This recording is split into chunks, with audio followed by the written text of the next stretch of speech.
dos psoas y los tres músculos que comprometen la pared abdominal acá y hacia arriba la línea alba y tejido central subcutal. Entonces, ¿se ven?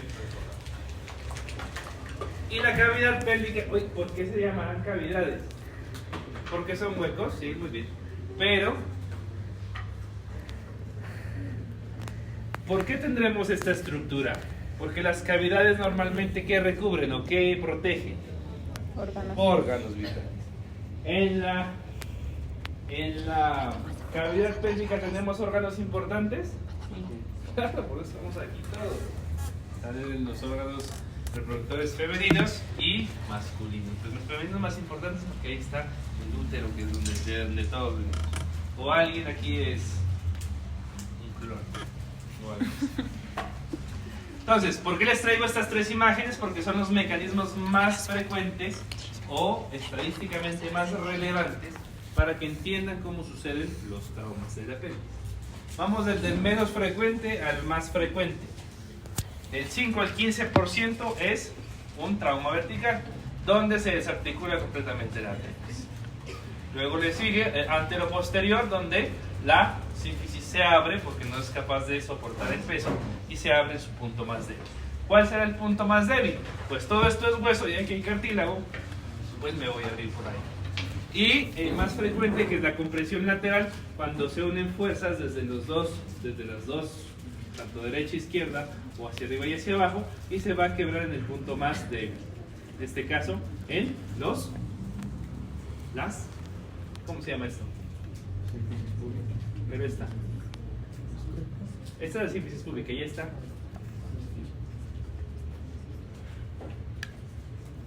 A la superior, a la inferior del pubis, ¿no? ¿No? ¿Cuáles son los tres huesos que conforman la cadera? Isquion, ilion, pubis. Por lo menos. 1, 2 y 3. ¿Y por qué será importante saber, uno, el mecanismo, y dos, tener relevante el trauma de pelvis? Aparte del útero, los órganos sexuales femeninos, los órganos reproductores femeninos y masculinos, ¿qué otra cosa importante puede pasar por ahí? Los grandes vasos. Y en cualquiera de esos tres mecanismos, los huesos se van a convertir en ¿qué? Objetos cortantes y van a poder fracturarse y lacerar las estructuras vasculares y obviamente van a generar un choque. Y lo peor de todo, no es que generen el choque, sino que no es un choque visible. Al ser es una cavidad, pues perfectamente puede alejar gran cantidad de contenido hemático y realmente el paciente puede estar chocado, pues no tiene ni idea, está sangrando. Entonces siempre vale más gastar una sábana fijando una pelvis que terminar reanimando a un paciente con un choque que realmente va a tener un mal pronóstico. ¿Y qué intento hacer cuando hago la inmovilización con una sábana? ¿Parar el sangrado? ¿O qué intento? ¿Cuál es su objetivo cuando ponen una sábana en la cadera? Que no haya movilización, para que no haya mayor lesiones de las que Recuerden que nosotros sangramos, y así como sangramos hay mecanismos que nos ayudan a formar trombos para que eso justamente pare. Entonces, si está en movimiento, ¿qué va a pasar? Con el pobre trombo ahí que le está dando todo para poder parar el sangrado, ¿qué va a pasar? Si se mueve y se vuelve y sangra o sangra con mayor fuerza, pues nada que hacer. Entonces, ya les dije que en el trauma del abdomen hay dos mecanismos, el abierto y el cerrado. Como su nombre lo indica, tanto el tórax que me imagino lo han revisado, el cerrado es el más preocupante para mí, y el abierto tal vez no, porque la indicación absoluta de una laparotomía es que usted tenga la estima por fuera, que tenga algún signo de que el trauma penetró al peritoneo. Si tiene algún signo o una sospecha de que por el trauma que recibió se llegó a violar el peritoneo, la indicación de laparotomía es absoluta. Entonces, ese trauma a mí no me preocupa. Que en ninguna parte les van a rechazar una revisión o en ninguna parte les van a decir, no, doctor, no, doctora, usted tiene que quitar a este paciente porque si tiene un trauma abierto, la indicación de laparotomía es absoluta. Y el cerrado, ese sí me preocupa porque realmente se nos pasan muchos pacientes con trauma cerrado de abdomen que terminan después con otras complicaciones tal vez más graves Y ese, como estaba borrachito, yo pensaba que era un trauma craneoencefálico, yo me enfoqué en el trauma craneoencefálico y nunca estuve en el abdomen. Entonces, realmente, ¿cuál es la herramienta que más nos va a ayudar a nosotros en no solamente identificar el mecanismo, claro, pero cuál es la herramienta que les va a ayudar y les va a sacar de estos aprietos para saber quién tiene signos de irritación peritoneal y quién no? El examen físico. ¿Cuánto vale el examen físico? ¿Ah? No vale nada, solamente que usted lo estudie y que usted lo esté continuamente repasando. Pero si usted es pudiente y se puede comprar un ecógrafo portátil, pues compre un ecógrafo, ¿ya? Porque el ecógrafo portátil le va a usted permitir identificar si hay líquido libre o no. Pero pues si tiene 9, 10 millones para regalar, eso es lo que vale por Temu, creo. Entonces, hay otro que son más finos, pues valen mucho más plata. Pero si usted lo prende acá y le suena a Hello Kitty, pues lo tumbaron. Entonces, saber el mecanismo, identificar bien el mecanismo para poder hacerse una idea de cómo fue el traumatismo es fundamental. Y de igual manera, el examen físico, que es el que nos va a ayudar.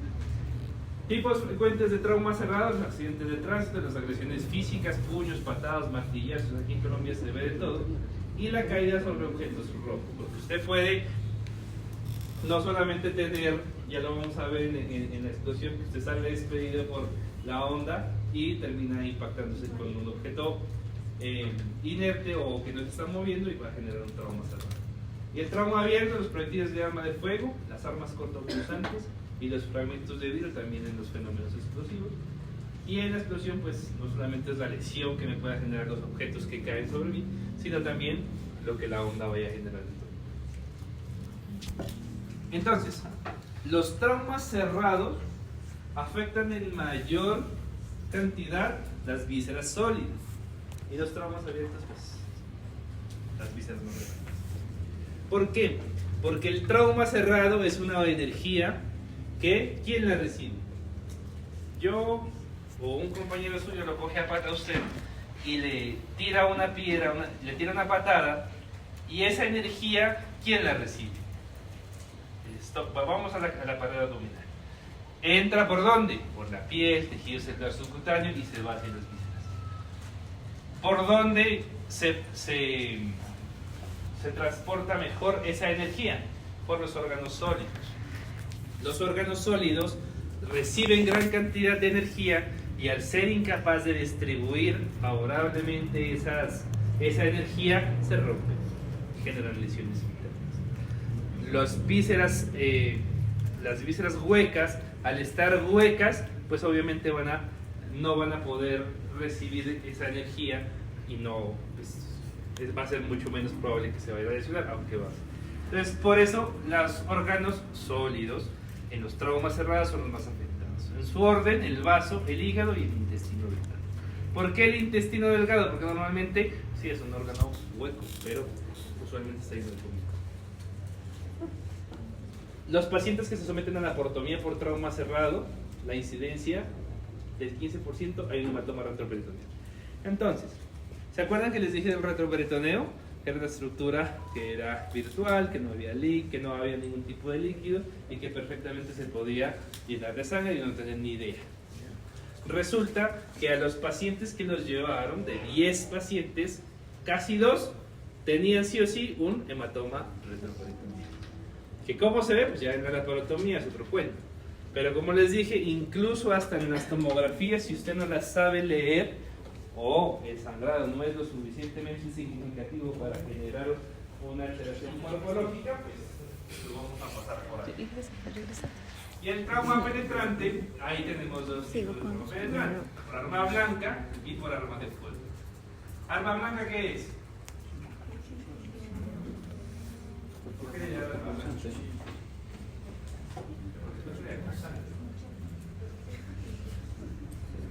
Arma roja sería más lógico. Arma roja. No tengo ni idea. Alguien que sepa que porque dice arma blanca es una consulta random que hay que hacer. El trauma penetrante por arma blanca atraviesa las estructuras abdominales y sobre todo va a generar a las que son más fáciles de lacerar. El hígado por ser muy grande, el intestino delgado igual, el diafragma y el colon.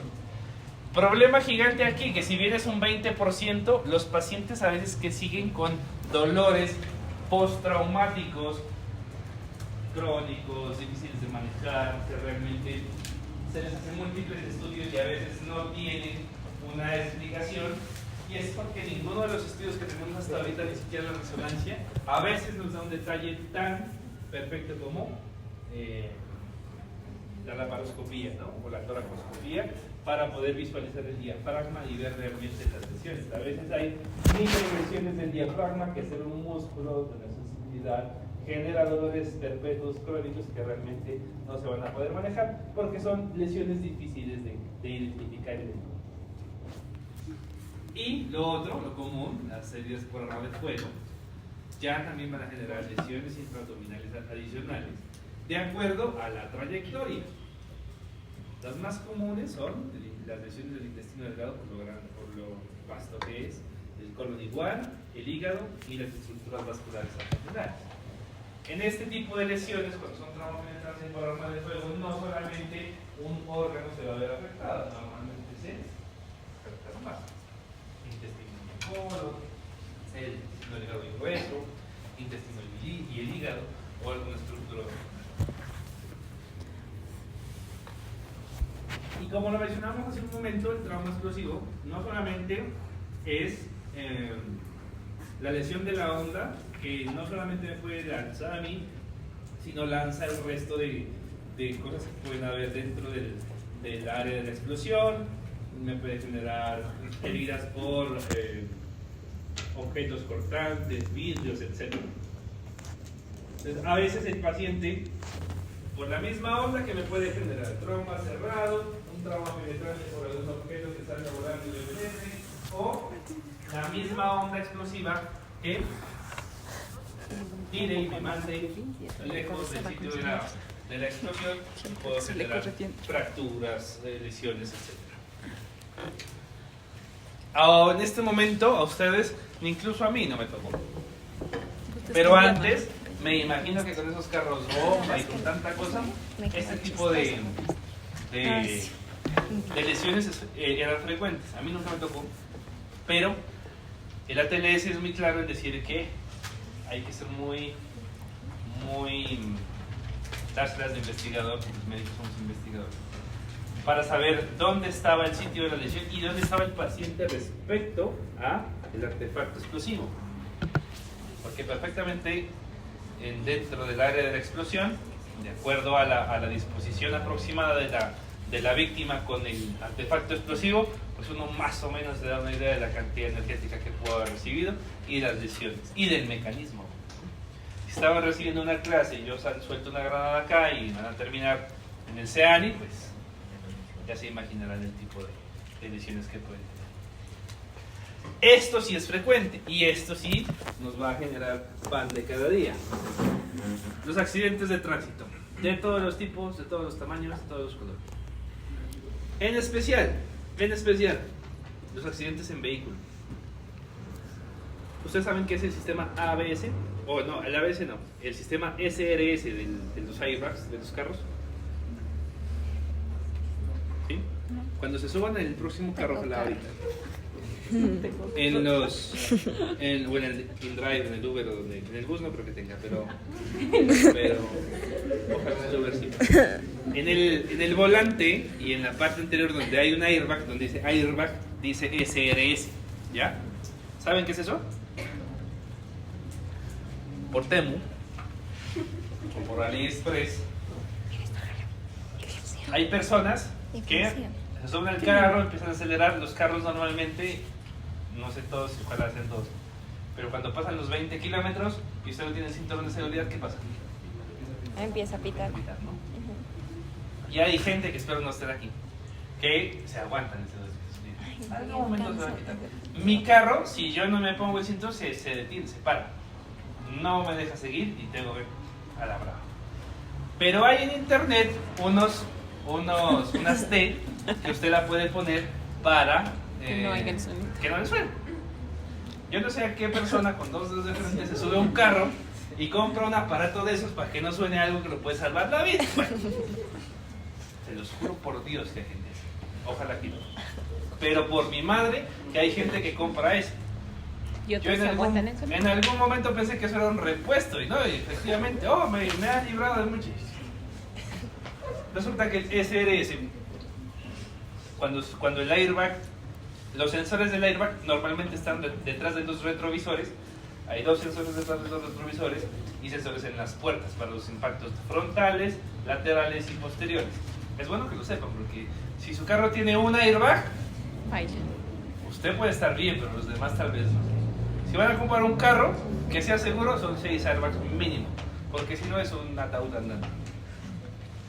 Cuando usted ya tiene conocimiento de eso y sabe dónde están los airbags, pues obviamente va a saber que en el momento de que hay una colisión, la bolsa de aire, o sea, la bolsa del airbag que sale cuando en el momento que se hace la colisión, más o menos va a más de 70 kilómetros por hora cuando sale. El sistema SRS es un sistema que controla la bolsa de aire y el cinturón de seguridad para que sea de manera sincrónica la expulsión del aire y el jalón que le da el cinturón de seguridad y usted no se dé ese trancazo a 2 kilómetros que les mencioné. Entonces, si usted no va con el cinturón puesto y esa bolsa de aire, mejor dicho, usted por la desaceleración se va hacia adelante y la bolsa le explota en la cara, no solamente le quita la rinoplastia, sino que se lo lleva, ¿ya? Y esa sí es una muerte pendeja. Porque imagínese que usted no se muera impactándose con otro carro, sino porque no se puso el berraco cinturón. ¿Quién inventó el cinturón de seguridad? Volvo. Y la ventaja de Volvo es que Volvo no fue egoísta y dijo, Volvo amplió la patente y todo el mundo tiene cinturón de seguridad. Entonces, les acabo de dar una cuña. Si cuando se vayan, ya tengan plata y quieran comprarse un carro, ¿qué marca tiene que ser? Volvo. No. Volvo es la mejor marca porque esos carros sí son seguros. Son caros, pero vale la pena. Entonces, Yo quiero audito.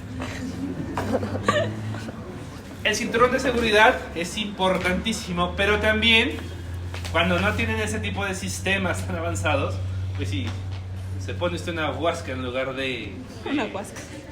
de cinturón de seguridad, pues No creo. más lesiones van a tener, ¿no?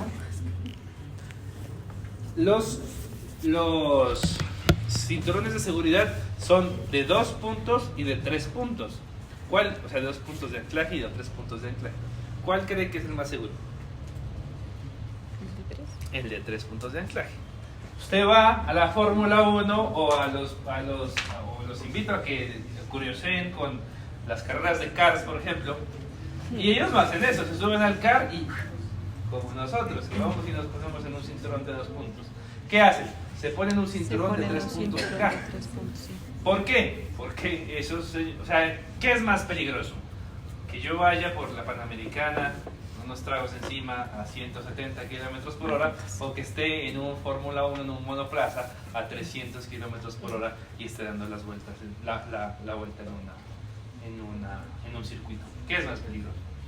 De la Fórmula 1. ¿Ah? Fórmula Yo 1. manejando, porque es que El otro lleva el cinturón de 3.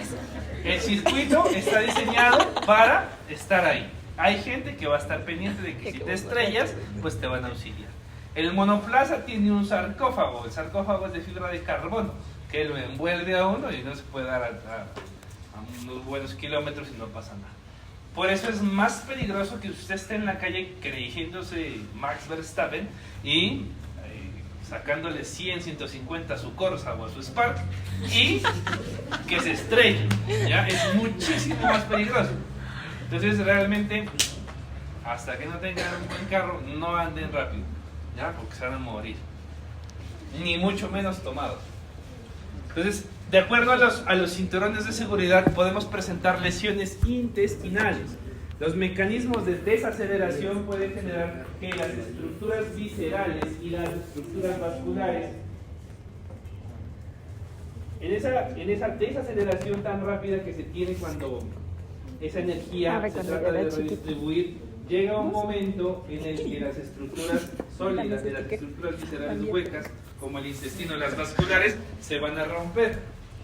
Y nosotros, en la banda inferior que tiene el cinturón de seguridad, podemos romper prácticamente todas las estructuras vasculares del intestino delgado, ¿ya? Y se puede generar sangrados internos, se puede generar dolor abdominal.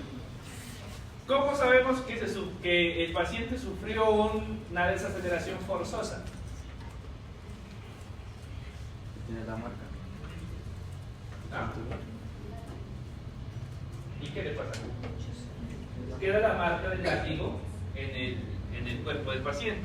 Entonces, recuerden cómo es un cinturón de seguridad y busquen ese tipo de lesiones en el paciente. Ese latigazo va a quedar impreso y el signo del submarino.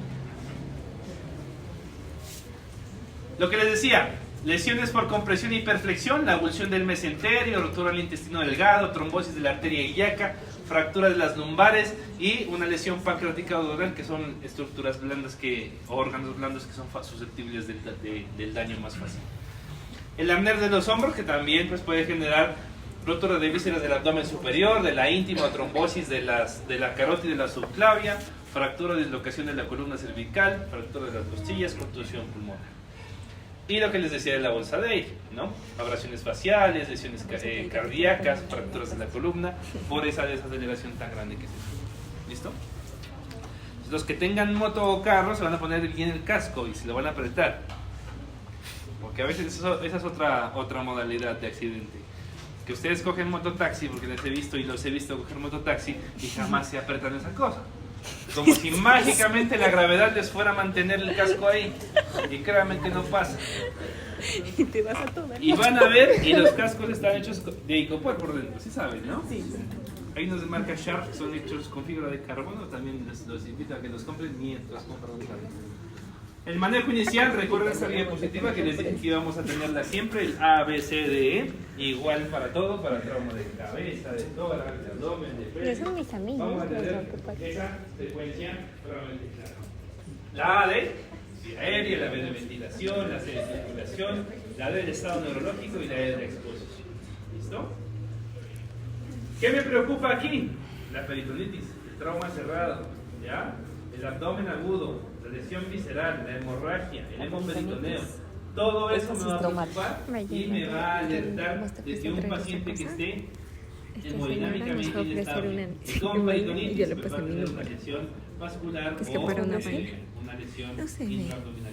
¿Por qué? Se rompe el hígado, más que son estructuras o órganos altamente vascularizados y que de una u otra manera van a terminar en sangradora. Preguntas. El accidente de tránsito, la velocidad, el tipo de colisión, si hubo bolsas de aire o no, el cinturón y el estado de los otros ocupantes.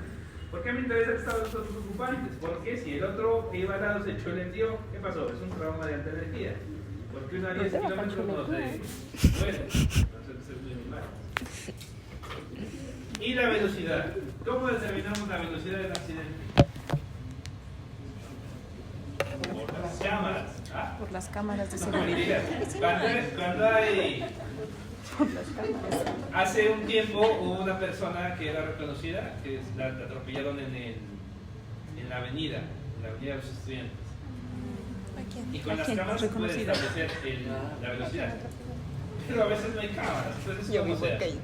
En los carros antiguos tenemos dos tipos de tacómetros. ¿Saben qué es un tacómetro? Donde están la información de la velocidad, gasolina, etc. Hay dos tipos de tacómetros, los digitales y los unos que se mueven una perillita y otro que es una pantalla. Los que tienen la perilla, en el momento de que el airbag se activa o el carro se impacta con algo, se queda en la velocidad en la que se iba, ¿ya? Es decir, si voy a 100 kilómetros y me estampo contra una pared a 100 kilómetros, el tacómetro se detiene. Y los carros modernos que tienen computadora, así como a los aviones, se los conecta y... ¿Recuerdan de Martín Elías? ¿Quién no ha tomado con Martín Elías? Martín Elías. ¿Saben quién es Martín Elías? Yo no. La compañera no sabe quién es Martín Elías. Alguien que le compre una cervecita, por favor. Martín Elías tiene unos buenos temas. Bueno, los invito a que escuchen. ¿De quién es esa agua tuya?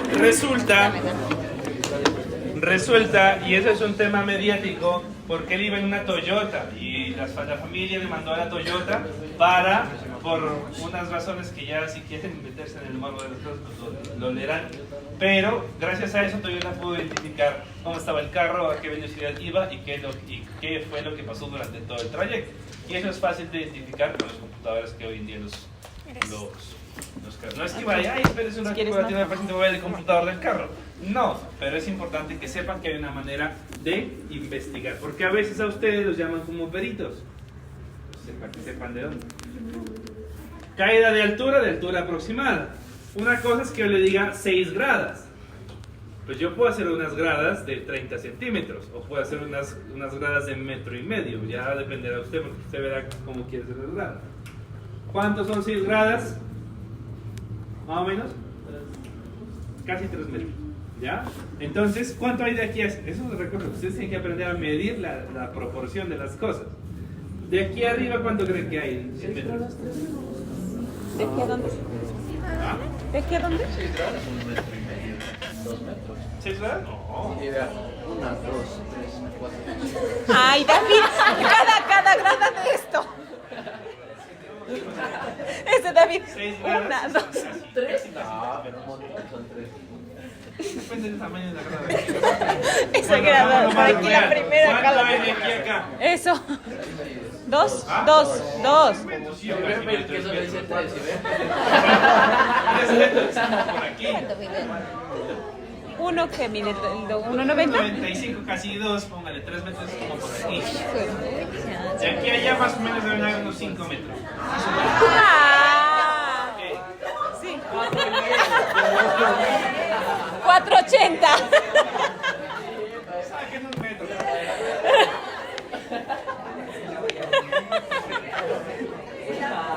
¿Estás leyendo?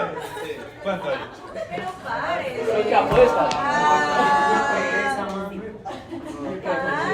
Pregunta del examen de cirugía. ¿Cuánto? ¿Cuántos metros mide? 2,76. No, está mal. Si el doctor mide uno, ¿qué? ¿Qué? 2,90. 2 metros casi. 1,95. Pues.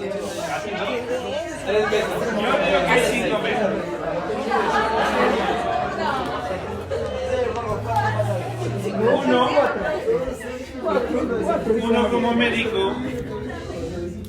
Uno como médico debe tener 4 cosas. Ah, sí, 2,82. 2 metros, ¿cómo? 2,82. ¿El profe mide cuánto mide el profe? 1,95. ¿Qué falta? Claro. Sí.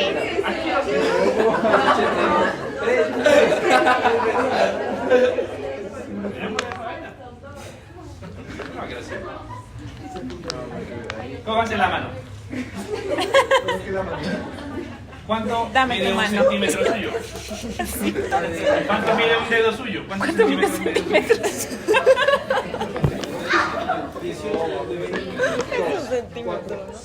Es importante que ustedes se aprendan a medir la mano. ¿Ya? ¿Por qué? Porque así puede más o menos aproximar y no cometer errores tan ¿Es el mismo tu dedo? graves. Sí, aunque el mío es más gordito. El tuyo es más Por gordito. ejemplo, El mío yo es más gordito. dos de mis dedos, vale, esto mide 4 centímetros. Cuando yo estaba en gineco y me tocaba ver que la paciente Para ya esté tactar, para dilatación. actividad, tenía que meter estos 2 dedos. Y si estaban justicos, sí, puchica, 4 centímetros. Entonces, estos 4 centímetros me sirven David, para esos tiempos. dimensionar. Si hay más de 2 dedos, pues serán 8 o los centímetros que sean. O la otra, la fácil, es que o tengan un celular que mida bien o 1 metro, ¿ah? 9 dice. No, está mal en el celular, señor.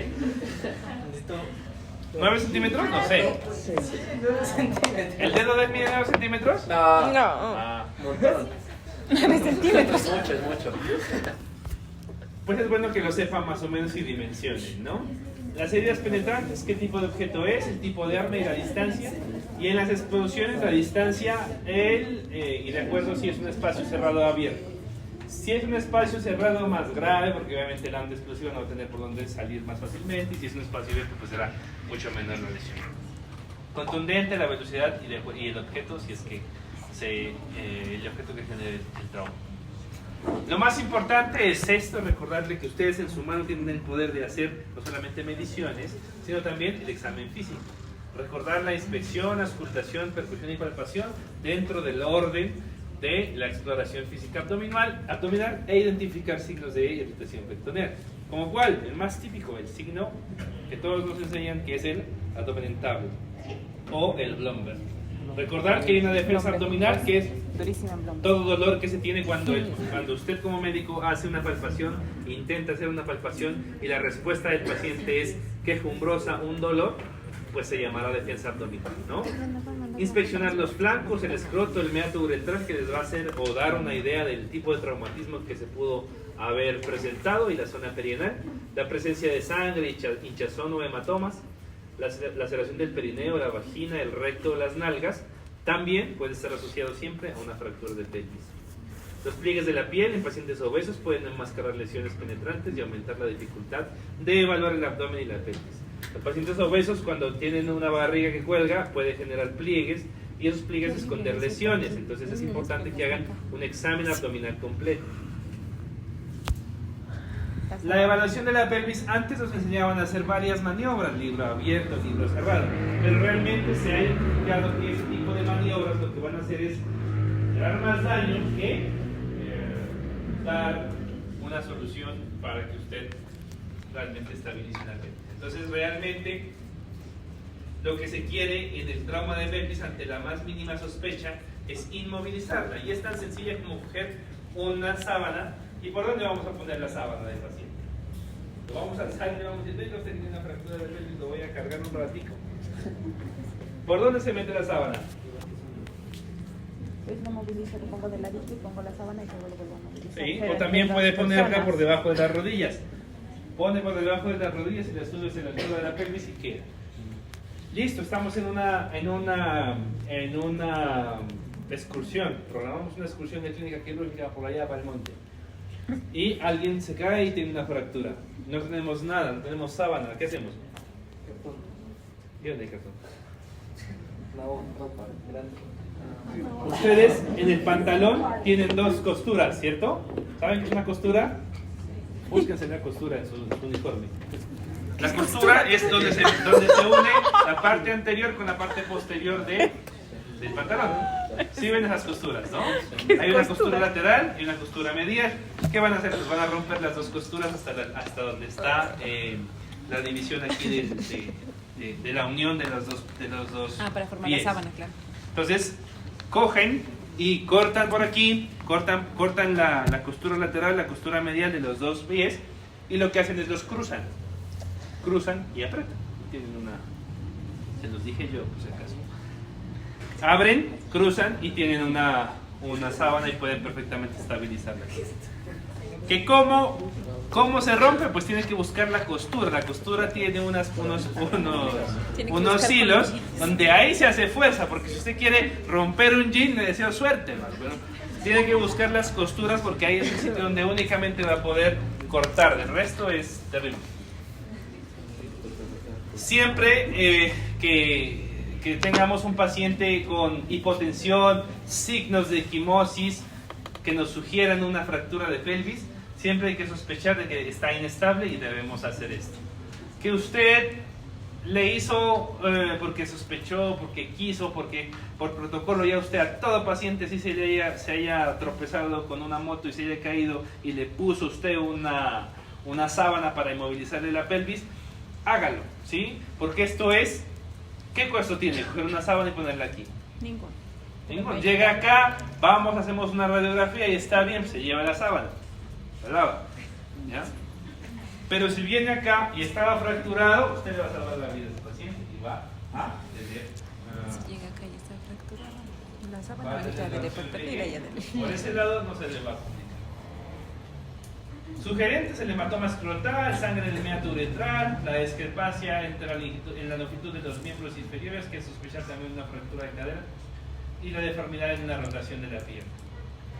Siempre recuerden evitar la manipulación excesiva de la pelvis. ¿Ves que, uy, a ver, parece que está inestable, voy a revisar, voy a checar?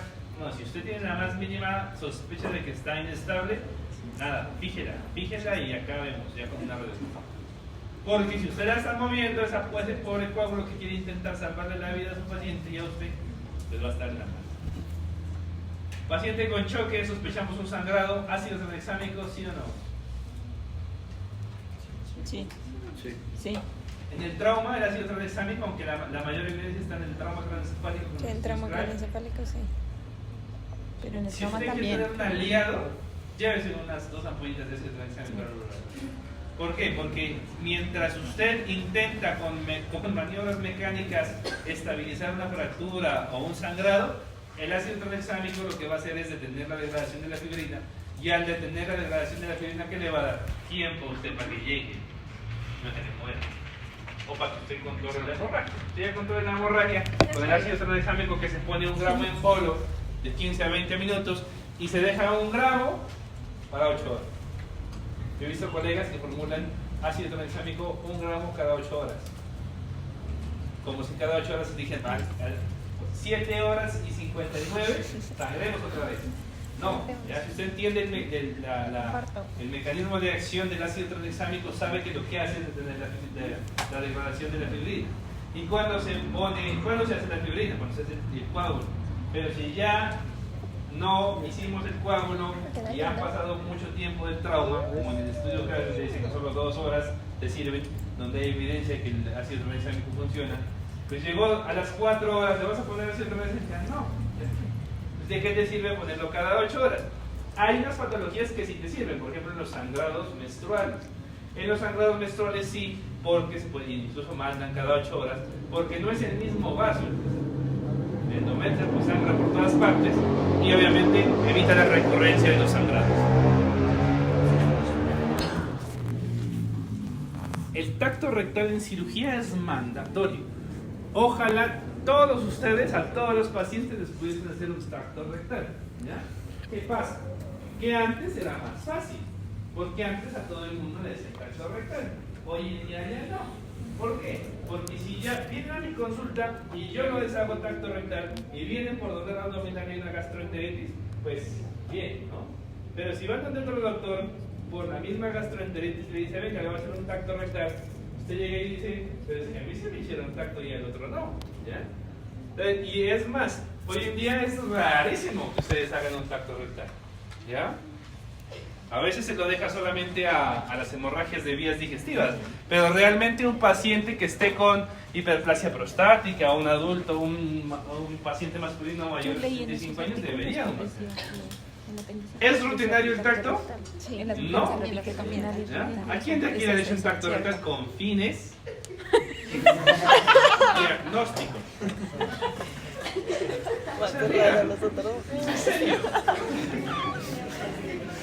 Levante la mano. Levante la mano. Diagnóstico. ¿No? Mejor dicho, hagamos más real la estadística. ¿Quién de aquí ha ido a urgencias por un dolor abdominal? Levanten la mano. ¿Ha ido a urgencias? Por dolor abdominal, que haya ido a urgencias. Entonces miren que hay una alta cantidad de población que no ha ido a urgencias, entonces no sirve la estadística. Les póngale que decir, hayan levantado la mano 10 o 12 personas. De esas 10 o 12 personas les aseguro que por el dolor abdominal no les hicieron tacto rectal. ¿O sí? No. ¿Y qué hubiese pasado si alguien les hubiera dicho, venga doctora, o pues no sabía que era doctora, venga paciente, le voy a hacer un tacto rectal? ¿Ustedes qué hubieran dicho? No. Ya me pasó el dolor. No se preocupe, ya me estoy. curó. Se me quitó, ¿ya?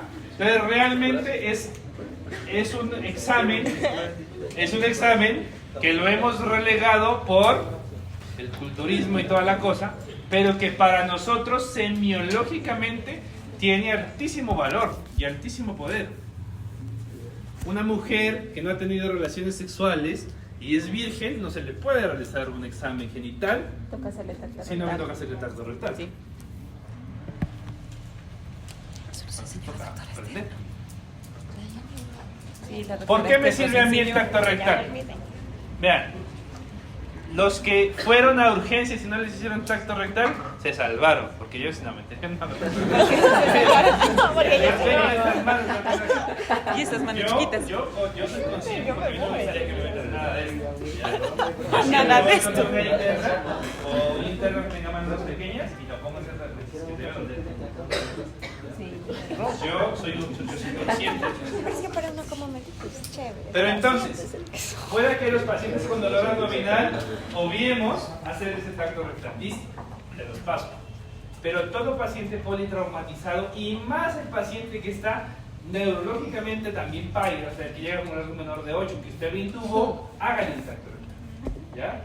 ¿Por qué les pido que le hagan un tacto rectal? Porque el tacto rectal en el paciente politraumatizado, si usted no tiene un ecógrafo, no tiene una radiografía, no tiene una tomografía, le puede dar indicios de lo que pudo haber pasado en ese trauma.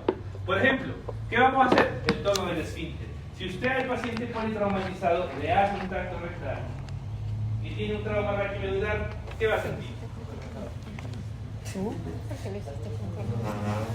Si a uno le van a hacer un tacto rectal, lo primero que le dicen es relájese, porque si usted hace fuerza, pues el esfínter se va a apretar.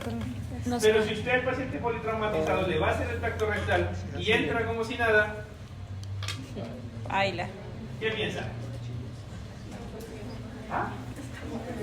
Perdió Una la. lesión medular, muy bien. ¿Por qué? Porque es incapaz de generar un esfínter. Ah, que tenemos dos tipos de esfínter, un voluntario y un involuntario. Sí. Entonces, si no hay tono en ese esfínter, ¿qué es inmediatamente lo que usted tiene que pensar? El paciente tiene una lesión medular. Nada que eso. Entonces, no se les olvide hacer un tacto rectal siempre.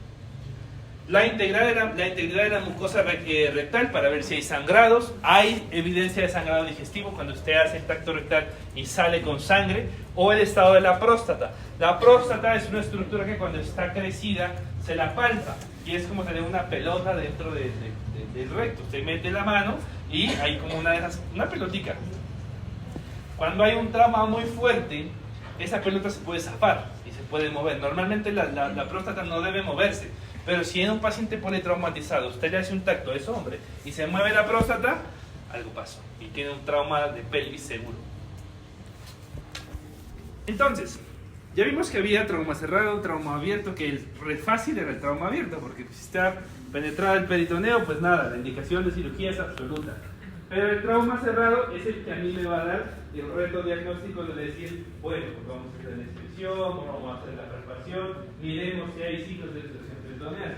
Pero la TLS a nosotros nos dice, vean doctores, enfóquense en estos casos especiales o miren estos casos especiales en los que usted no solamente debe hacer un solo examen físico, un abdominal, sino que continuamente esté haciendo revisiones de ese abdomen para ver que no se le haya pasado algo. Primero y más importante, el sensorio alterado. Yo estoy seguro que si a nosotros nos duele la barriga, vamos a estarnos quejando, vamos a estar diciendo me duele, me duele, me duele. Pero imagínense que por un trauma el paciente tenga el sensorio alterado, ya va a perder la finalidad de su dolor abdominal. Alteración de la sensibilidad, personas que tengan trauma raquimedular o que estén en manejo con analgésicos, con opioides, que no puedan tener una sensibilidad adecuada. La lesión de las estructuras adyacentes, tales como las costillas inferiores, pelvis y la columna vertebral. Pacientes que tengan lesiones en la columna, lesiones en las costillas, pueden generar contusiones pulmonares o pueden generar a posteriori sangrados retroperitoneales, o inicialmente no teníamos un sangrado, pero con la evolución sí puede pasar. El paciente que tiene un examen físico no concluyente, ese paciente que yo lo examino no tiene signos de dilatación peritoneal, pero tiene dolor. ¿Ya? Hasta que ese dolor no se quite, yo tengo que seguir examinando y seguir reevaluando. ¿Por qué le duele? Si le duele por algo. Entonces, haga su manejo, pida sus imágenes y reevalúe. La pérdida prolongada del contacto con el paciente. Es decir, me lo llevo a tomografía. ¿Y en tomografía cuánto uno se demora? Media hora, 35 minutos. El paciente se va a ir lejos. No, vaya a la tomografía yo, porque yo me acostumbré a leer las tomografías o a ver las tomografías o a defender las tomografías. Nunca, pero nunca manden a un paciente a una imagen sin antes haberlo estabilizado. ¿Por qué? Porque va a terminar reanimándolo en la tomografía. Y en la tomografía ustedes ya van a ver ahí una sala, eso es bien incómodo, que se puede reanimar, claro, pero no va a ser lo mismo que tener o reanimar al paciente en reanimación, ¿sí o no? Claro. Entonces nunca trasladen a un paciente que esté inestable. Me han pasado casos, a veces cuando hago turnos en la UCI, que llegan pacientes que los traen compañeros y llegan 60-30, taquicárdicos, Como saturando les llegaron, 30, ¿ya? Entonces, ¿qué pasa? En ese traslado se puede complicar. Dios no lo quiera, usted se mete el ascensor y se traba ese ascensor y vas con un paciente crítico. Pasa. A nosotros ya 6-7 minutos, a veces lo máximo que se demora en activarse una planta eléctrica, pero pasa. Y usted se puede asustar, que le dio claustrofobia en el ascensor, lo que sea que puede pasar. Entonces es importante que usted, cuando tenga esa sospecha, de una vez examine muy bien el abdomen y lo reevalúe. Los pacientes con lesión en la señal de cinturón, que me hace sospechar en una lesión. Procedimientos y ayudas diagnósticas. ¿Sonda vesical a todos los pacientes? Yo soy partidario de que siempre se debe hacer un intento de sondaje vesical, ¿ya? Si usted ve que no tiene pene porque se lo amputó, sacó el listo, otro cuento, ¿ya? Pero por ejemplo, que estoy sospechando de que tenga una lesión, pero hazle un intento, porque en ese intento tú puedes pasar la sonda y asegurar que el paciente drene la orina. Pero un intento, no es que, ay no, tal vez ya no pasé porque hay algo que aquí está obstruyendo. Y no, vení, préstame otra sonda y le mete otra sonda. No, al primer intento, si funciona, bien. Si no, se hizo un intento y no se logró hacer el cateterismo. Sonda nasogástrica. ¿Cuál es la principal contraindicación para una sonda nasogástrica? Que haya un trauma en la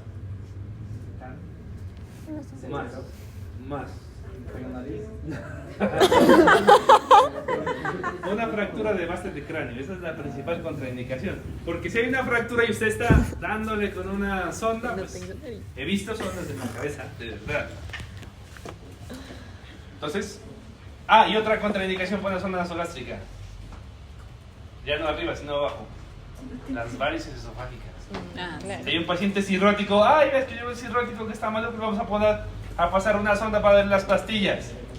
Es cuando usted dice, no, grita y va y le dice, no, ¿qué te pasa? Y le pega. El ATLS menciona el lavado peritoneal diagnóstico, nadie lo ha hecho, yo no lo he hecho en mi vida y creo que nadie lo ha hecho en la vida, pero ya les explico cómo se hace.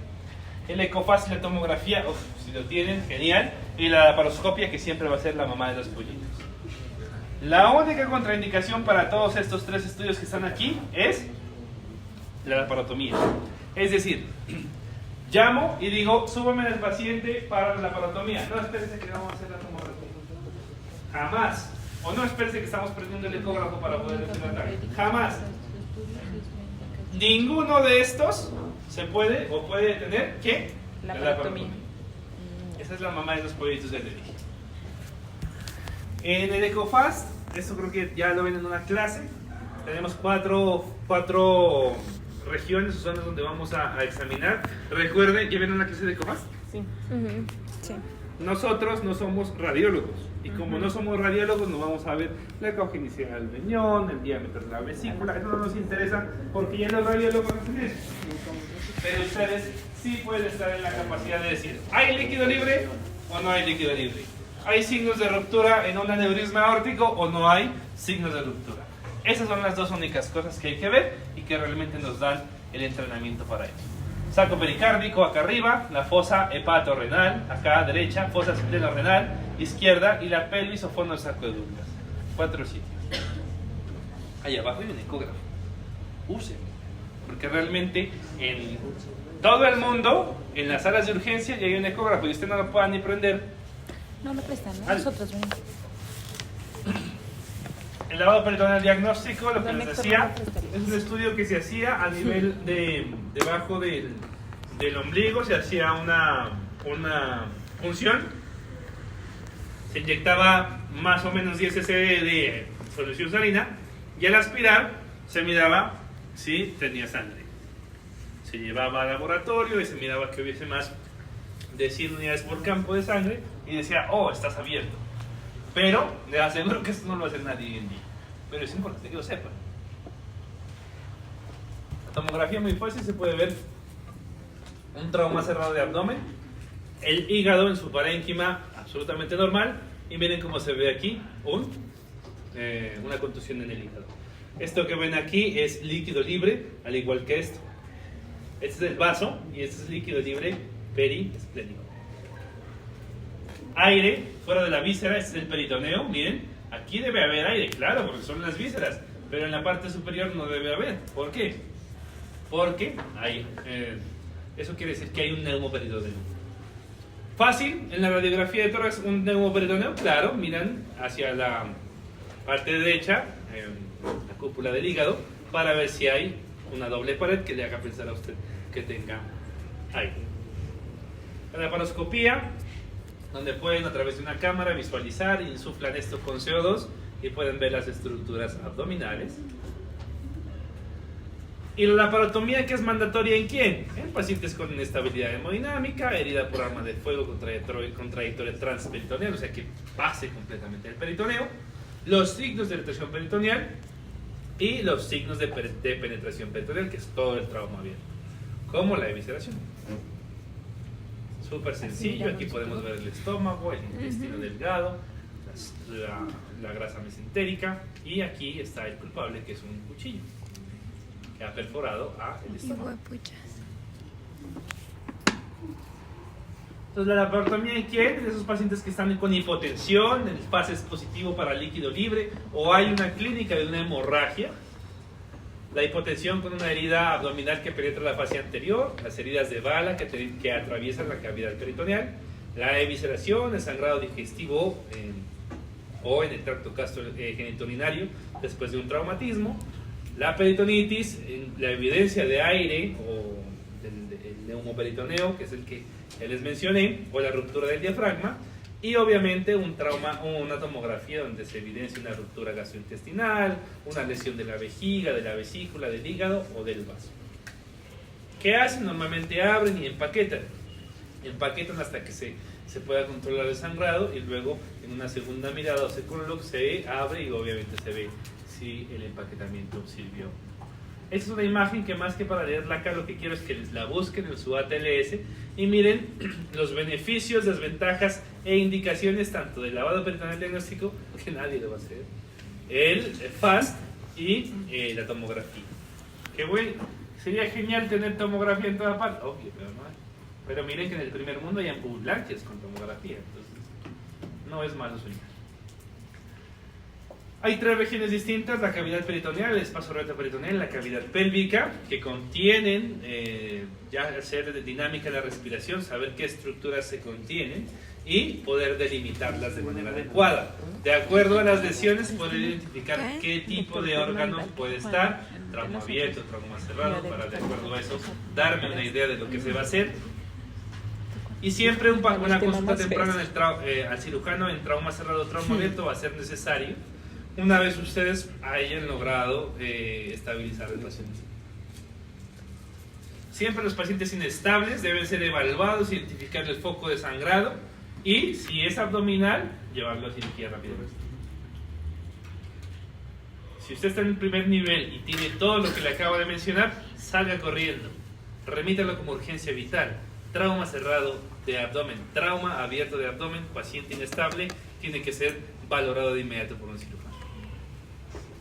Las indicaciones para las tomografías son básicamente para esos pacientes que están estables y quiero ver qué tanto se dañó.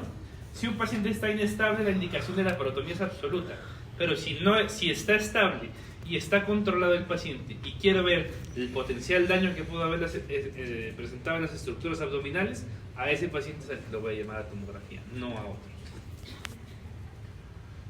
Ya les dije que pacientes hipotensos con heridas penetrantes, sí o sí laparotomía. Las balas que son transficiantes o que pasan toda la cavidad peritoneal, hay que llevarlos a la laparotomía. Pacientes asintomáticos con heridas por arma blanca abdominal anterior que penetran la fascia o peritoneo en la exploración local, es un trauma abierto, nada hay que hacer, hay que llevar a una laparotomía. Pacientes asintomáticos con flanco o ¿qué es? Pacientes asintomáticos, empuñaladas en el flanco o posteriores, que son superficiales, a esos pacientes sí les puedo llevar a tomografía con contraste, buscando ¿qué? Fuga de contraste que a mí me va a hacer entender que hay un sangrado arteriovenoso. ¿Qué incluye el manejo del trauma de abdomen y pelvis? Definir cómo fue la lesión. Obviamente el ABCD para restablecer las funciones vitales, oxigenación, ventilación. Reconocer precozmente las fuentes de hemorragia y obviamente hacer el esfuerzo de control. Si son externas, pues fabuloso. Si son internas, pues hacer un exámico, ver el requerimiento de una remisión oportuna, o si es la pelvis, estabilizarla de manera inmediata. El examen físico inicial, que debe ser meticuloso, y obviamente hacerlo repetidamente para ver efectivamente cuál puede ser la potencial causa del sangrado. Estabilización de la pelvis, ya les dije, si quieren hacerlo a todos, háganlo. La laparotomía para los pacientes inestables, la embolización o el embalaje peritoneal, que es el de empaquetamiento que se puede hacer. Estos a veces en medicina de urgencias pueden hacer oclusiones arteriales, pero eso fue realmente aquí en Colombia todavía no lo hacemos. Y las maniobras específicas que se van a requerir de acuerdo hacia lo necesario, de acuerdo a lo necesario de la patología del paciente. Ser específico, no demorar el paciente hacia una laparotomía y ver si efectivamente la tomografía me va a generar o me va a dar más valor diagnóstico que una laparoscopía, por ejemplo. Pero ustedes ya saben que la mamá de todos es la laparotomía, donde se repara y se visualiza, o una laparoscopía, que es simplemente meter una cámara. Los pacientes que tienen choque siempre busquen una lesión de una estructura vascular grande. Lesiones retroperitoneales en aquellos pacientes que estaban estables inicialmente y luego hicieron una inestabilidad, siempre la sospecha de una lesión retroperitoneal. ¿Cómo la diagnosticamos? Con una tomografía con contraste necesario. Preguntas, dudas, inquietudes. Chao. Perdón.